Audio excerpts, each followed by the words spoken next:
குளிகை நேரத்தை பயன்படுத்துவதால் நம்மளுடைய வாழ்க்கையில எந்த விதமான நல்ல மாற்றங்களை ஏற்படுத்தி கொள்ள முடியும் அப்படிங்கிறத இந்த பதிவில் பார்க்கிறோம். அதே நேரத்தில் இந்த குளிகை நேரத்தை எப்படி சார் ஞாபகம் வைத்துக் கொள்வது? ஒவ்வொரு தடவை காலண்டரை பார்த்தான் தெரியணுமா, அல்லது அதற்கு ஞாபகம் வைத்துக் கொள்வதற்கான வழிகள் இருக்கா அப்படிங்கிறதையும் இந்த பதிவில் நம்ம பார்க்க போகிறோங்க. ஒரு நாளில் 3 முக்கியமான நேரங்கள் வருங்க. அதாவது ஒன்று ராகு காலம் வரும், இன்னொன்று யமகண்டம் வரும், இன்னொன்று குளிகை நேரம் அப்படின்னு ஒன்று வரும். எல்லாருக்கும் தெரியும் ராகு காலம் வந்துருச்சு, யமகண்டம் வந்துருச்சு, நேரம் சரியில்லை. சரியில்லாத நேரம் தெரிந்து கொள்ள வச்சிருக்கிற நம்ம அற்புதமான ஒரு குளிகை நேரம் இருக்குது அப்படிங்கிறதையும் நம்ம ஞாபகத்தில் வச்சுக்கணுங்க. அதாவது இந்த குளிகை நேரத்தை நம்ம பயன்படுத்துவதன் போது பல்வேறு நல்ல மாற்றங்களை நம்முடைய வாழ்க்கையில ஏற்படுத்தி கொள்ள முடியும். குளிகை நேரத்தில் சுபகாரியங்கள் நிகழ்த்தினால் தொடர்ச்சியாக நிகழக்கூடிய அமைப்பானது ஏற்படும் என்று சொல்லலாங்க. சமீபத்தில் கூட ஒரு உதாரணத்தை நம்ம பார்க்கலாங்க. தற்போது தமிழக அமைச்சர்களாக 4 அமைச்சர்கள் பொறுப்பேற்றாங்க. துணை முதலமைச்சராக திரு உதயநிதி ஸ்டாலின் ஐயா அவர்கள் பொறுப்பேற்றாங்க. அதில் நீங்கள் கூட பார்த்தீங்க அப்படின்னா ஞாயிற்றுக்கிழமை அன்னைக்கு 3 to 4 பதவி இருக்கக்கூடிய நேரம் என்ன நேரம் தெரியுமா? குளிகை நேரம். அதாவது இந்த குளிகை நேரம் அப்படிங்கிறது எதனால் அந்த அமைப்பை தேர்ந்தெடுக்கிறாங்க? தொடர்ச்சியாக அந்த நிகழ்வானது நடக்கணும், தொடர்ச்சியாக பதவியேற்பு நிகழ்வானது நடக்கணும். அப்போ ஒரு காரியம், ஒரு சுபகாரியத்தை நிகழ்த்தணும். எந்த ஒரு சுபகாரியமாக இருந்தாலும் சரி, ஒரு வீடு வாங்கணும்னு நினைக்கிறீங்க, தொடர்ச்சியாக வீடு வாங்கக்கூடிய அமைப்பு, வீடு ரிஜிஸ்ட்ரேஷன் பண்ணுறீங்க, ஒரு வீட்டுக்கு உண்டான அட்வான்ஸை தரீங்க. உங்கள்கிட்ட அதிகப்படியான பணம் இல்லை, ஆயினும் ஒரு குறைவான அட்வான்ஸை கொடுத்து வைப்போம் அப்படின்னு நீங்கள் நினைக்கிறீங்க. அப்படிங்கிறப்ப நீங்கள் என்ன செய்யலாம்? இந்த குளிகை நேரத்தை பயன்படுத்தி உங்கள்கிட்ட உள்ள ஒரு குறைவான அமௌண்ட்டை ஒரு அட்வான்ஸாக கொடுக்கலாம். ஒரு கடனை அடைக்கணும்னு நீங்கள் நினைக்கிறீங்க, அந்த நேரத்தில் உங்கள் கையில் இருக்கிற ஒரு குறைவான பணத்தை அந்த குளிகை நேரத்தை பயன்படுத்தி கொடுக்கலாம். ஒரு பொருள் வாங்கணும், வீட்டுக்கு தேவையான ஒரு பொருள் வாங்கணும், ஒரு நகை வாங்கணும், வீட்டுக்கு தேவையான ஒரு ஃபர்னிச்சர் ஜாமான் வாங்கணும், அல்லது வீட்டுக்கு தேவையான மளிகை பொருட்கள் வாங்கணும். இது போன்ற எந்த ஒரு பொருள் வாங்கணும் அப்படின்னாலும் நீங்கள் குளிகை நேரத்தை பயன்படுத்திக் கொள்ளலாம். ஆனால் இதே நேரத்தில் நீங்கள் ஒரு நகையை அடமானம் வைக்கிறீங்க, இது போன்ற நேரத்தை பயன்படுத்துவதை தவிர்க்க வேண்டும். ஒரு நகையை மீட்கணும் என்று, அதாவது ஒரு நகையை மீட்பதற்காக அடகு கடைக்கு செல்றீங்க, குளிகை நேரத்தை பயன்படுத்திக் கொள்ளலாம். மீண்டும் மீண்டும் அந்த நகையை மீட்கக்கூடிய ஒரு சூழ்நிலைகள் உருவாகும். அப்படின்னா டக்குனு பணம் குமிஞ்சிடாது.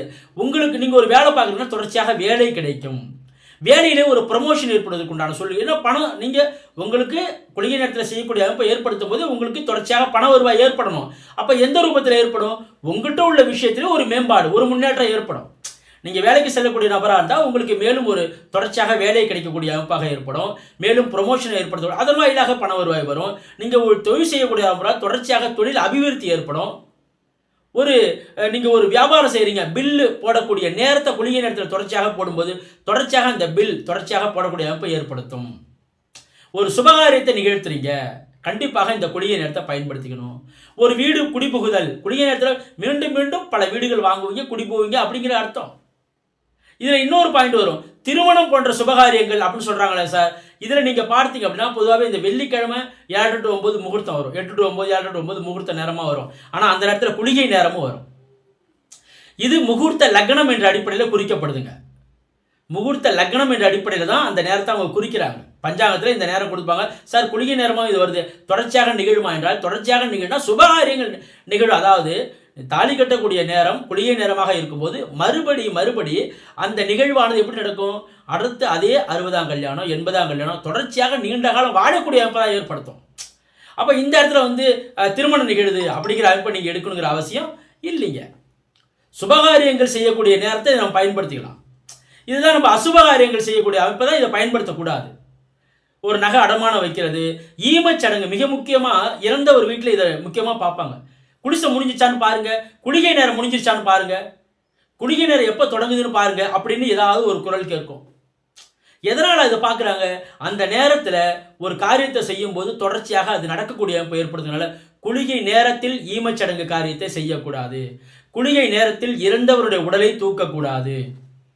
அதை நம்ம தூக்கிட்டு போகிறாங்கல்ல, அந்த நேரத்தை குளிகை முடிந்து செய்வது என்பது சிறந்தது, அல்லது குளிகை நேரத்திற்கு முன்பாக செய்வது என்பது சிறந்தது. அப்போ இது போன்ற அசுப காரியங்கள் நிகழ்த்துவதற்கு உண்டான நேரமாக குளிகை நேரம். குளிகை எது செஞ்சாலும் சுபகாரியத்தை செஞ்சால் அது அபிவிருத்தி அடையும். ஒரு வீடு ரிஜிஸ்ட்ரேஷன் பண்ணுறீங்க, தாராளமாக செய்யலாம். ஒரு ஒரு ஒரு பணம் உங்கள்கிட்ட எவ்வளோ பணம் அதிகமான இல்லை, ஆனால் ஒரு அமௌண்ட் அதிகமாக சொல்கிறாங்க, இருந்தாலும் உங்கள்கிட்ட இருக்கிற கையில் இருக்கிற ஒரு குறைவான அமௌண்ட்டு ஒரு அட்வான்ஸாக கொடுத்து வைக்க போகிறீங்க. குறுகிய நேரத்தை செஞ்சினா மீண்டும் பணம் வருவதற்கு உண்டான சூழ்நிலைகள் ஏற்படும். ஒரு பிள்ளை படிக்க மாட்டான், உங்களுடைய பையனோ பொண்ணோ படிக்க மாட்டாங்க, என்ன பண்ணலாம்? குறுகிய நேரத்தில் புக்கை எடுத்து வச்சு படிக்க சொல்லுங்கள். படிக்கட்டும், எதை படிக்கிறது படிக்கட்டும். அப்போ தொடர்ச்சியாக மறுபடியும் அந்த படிப்பதற்கு உண்டான சூழ்நிலைகள் உருவாகும். வீட்டில் ஒரு பொருள் வாங்குறீங்க, தாராளமாக குறுகிய நேரத்தில் வாங்குங்க. நகை வாங்க போகிறீங்க, குறுகிய நேரத்தில் வாங்குங்க. பேங்க்கில் டெபாசிட் பண்ண போகிறீங்க, உங்களுடைய பணத்தை டெபாசிட் அக்கௌண்ட்டில் போட்டு வைப்புன்னு நினைக்கிறீங்க, குறுகிய நேரத்தில் போடுங்க. மீண்டும் மீண்டும் பணத்தை போடுவதற்குண்டான சூழ்நிலைகள் உருவாகும். அப்போ இது போன்ற இப்போ நீங்கள் குறுகிய நேரத்தில் பீரோவில் ஒரு பணம் வைக்க போகிறீங்க, அப்போ குறுகிய நேரம் பார்த்து வைங்க. மீண்டும் மீண்டும் பீரோவில் பணம் வைப்பதற்குண்டான சூழ்நிலைகள் உருவாகும். இது போன்ற குறுகிய நேரத்தை சுபகாரியங்களுக்கு பயன்படுத்திக் கொள்ளலாம். அசுபகாரியங்களுக்கு குறுகிய நேரத்தை தவிர்க்கவே வேண்டும். ஹாஸ்பிட்டல் கிளம்புறீங்க, தயவு செய்து குறுகிய நேரத்தை தவிர்க்க வேண்டும். தொடர்ச்சியாக ஹாஸ்பிட்டல் செல்லக்கூடிய அமைப்பை ஏற்படுத்திடும். அதாவது எமர்ஜென்சி இல்லாத நிலையில் சாதாரணமாக இன்னைக்கு டாக்டர் போய் பார்த்துடலான்னு இருக்கேன், உடம்பு ஒன்றும் சரியில்லை, டாக்டர் பார்க்கலான்னு இருக்குன்னு சாதாரண முறையில் சொல்கிறீங்கல்ல, அது போன்ற அமைப்பில் வேணால் நீங்கள் என்ன செய்யலாம்? குறுகிய நேரத்தை தவிர்த்து பார்க்கலாம். ரொம்ப எமர்ஜென்சியாக இருக்குது அப்படின்னா நீங்கள் எந்த நேரத்தையுமே பார்க்கணுங்கிற அவசியம் கிடையாது, உடனடியாக போய் தான் ஆகணும். அப்போ அது போன்ற இப்போ ஒரு மருந்து மாத்திரை உட்கொள்றீங்க, குறுகிய நேரமானு பார்த்து உட்கொள்ளாதீங்க, குறுகிய நேரத்தை தவிர்த்துருங்க. தொடர்ச்சியாக மருந்து மாத்திரைகள் ஏற்படக்கூடிய அப்போ அசுப காரியங்கள் எது நிகழக்கூடாது என்று நினைக்கிறீங்களோ அதையெல்லாம் குறுகிய நேரத்தில் தவிர்க்க வேண்டும். எது நிகழ வேண்டும் என்று நினைக்கிறீங்களோ அதெல்லாம் குறுகிய நேரத்தில் செய்யலாம். ஒரு கடன் கொடுக்குறீங்க, நிறைய கடன் இருக்குது சார், என்னட்ட இப்போ கொஞ்சோண்டு பணம் இருக்குது, கொஞ்சமாக இருக்குது, கொடுக்கலான்னு நினைக்கிறேன், கொடுங்க, குறுகிய நேரம் பார்த்து கொடுங்க. மீண்டும் அந்த பணம் கொடுப்பதற்கு உண்டான சூழ்நிலைகள் உங்களுக்கு உருவாகும், ஏதோ ரூபத்தில் உருவாகும். அப்போ இந்த அமைப்பெல்லாம் நீங்கள் குறுகிய நேரத்தை பயன்படுத்தி கொள்ளும் போது நிச்சயமாக நீங்கள் நல்ல மாற்றங்கள் நீங்கள் தொடர்ச்சியாக இதை பயன்படுத்தி பார்க்கும்போது தான் உங்களுக்கு தெரியும். பயன்படுத்த இவ்வளோ விஷயங்கள் இந்த குறுகிய நேரத்தில் இருக்கா அப்படிங்கிறது தெரியும். இது எப்படி சார் ஞாபகம் வைத்துக் கொள்வது? பொதுவாகவே நீங்கள் ஒன்று காலண்டர் பார்ப்பீங்க, குறுகிய என்ன போட்டிருக்கு அப்படின்னு. இதை நீங்கள் எளிமையான முறையில் ஞாபகம் வச்சுக்கலாங்க.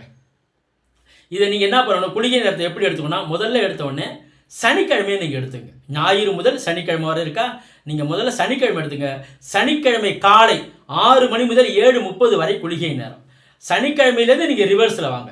முதல்ல எடுத்தோன்னே சனிக்கிழமை வச்சுங்க. சனிக்கிழமை காலையில் 6 to 7:30 குளிகை நேரம். சனிக்கிழமைக்கு முன்னாடி வெள்ளிக்கிழமை 7:30 to 9 குளிகை நேரம். வெள்ளிக்கிழமைக்கு முன்னாடி வியாழக்கிழமை 9 to 10 குளிகை நேரம். வியாழக்கிழமைக்கு முன்னாடி புதன்கிழமை 10 to 12 குளிகை நேரம். புதன்கிழமை 10 to 12 குளிகை நேரம். புதன்கிழமைக்கு முன்கிழமை செவ்வாய்க்கிழமை 12 to 1:30 குளிகை நேரம் செவ்வாய்க்கிழமையில். திங்கக்கிழமையில் 1:30 to 3 குளிகை நேரம். ஞாயிற்றுக்கிழமையில் 3 to 4:30 குளிகை நேரம். அப்படியே ரிவர்ஸில் வச்சுங்க. இவ்வளோதான். சனிக்கிழமை ஆரம்பிக்கிறீங்க 6 to 7:30, 7:30 to 9, 9 to 10, 10 to 12, 12 to 1:30, 1:30 to 3. சனிக்கிழமையிலேருந்து start பண்ணிங்க. சனிக்கிழமை காலைல 6 to 7:30 குளிகை நேரம். அப்போ இது போன்ற குளிகை நேரம். பெண் பார்க்க சொல்கிறீங்க, குளிகை நேரத்தில் போயிடக்கூடாது. முதல்ல பெண் பார்க்க போகலான்னு போகிறீங்க, கார் எடுக்கிறீங்க, சரி போய் பார்த்துட்டு வந்துடும், பெண் வீடு பார்க்க அல்லது மாப்பிள்ளை வீடு பார்க்க போகிறீங்க. அது போன்ற இப்போ குளிகை நேரத்தில் போனால் போயிட்டே இருக்க வேண்டியதுதான். அப்போ குளிகை நேரமாக இருந்தால் தவிர்க்க வேண்டும். ராகுகால யமகண்டத்தை எல்லாருக்கும் தெரியுது. ஞாயிற்றுக்கிழமைனா 4 to 6 ராகுகாலம்னு சொல்கிறீங்க, வெள்ளிக்கிழமைனா 10 to 12 ராகுகாலம் அப்படின்னு தெரியுது. செவ்வாய்க்கிழமைனா 3 to 4 எல்லா கிழமையிலையும் ராகுகாலம் தெரியுது, யமகண்டம் தெரியுது, எல்லாமே தெரியுது. ஆனால் மிக முக்கியமாக நம்முடைய வாழ்க்கைக்கு பயன்படுத்தி கொள்ள வேண்டிய நேரமாக இருக்கக்கூடிய நேரம் இது இந்த குளிகை நேரம். அதாவது குளிகை நேரமும் குபேர சம்பத்தும் என்ற அமைப்பை சொல்கிறோம். தொடர்ச்சியாக பண வருவாய் ஏற்படுத்தக்கூடிய நேரம் இந்த குளிகை நேரம். அப்போ குளிகை நேரத்தில் ஒரு காரியத்தை நீங்கள் செய்கிறீங்கன்னா அபிவிருத்தி அடையும். இது போன்ற நல்ல காரியங்களுக்கு நீங்கள் நிச்சயமாக குளிகை நேரத்தை பயன்படுத்தி உங்களுடைய வாழ்க்கையிலே நிறைய நல்ல மாற்றங்களை ஏற்படுத்தி கொள்ளலாம் என்று சொல்லலாங்க. இது போன்ற இன்னும் பல்வேறு ஜோதிட தகவல்களை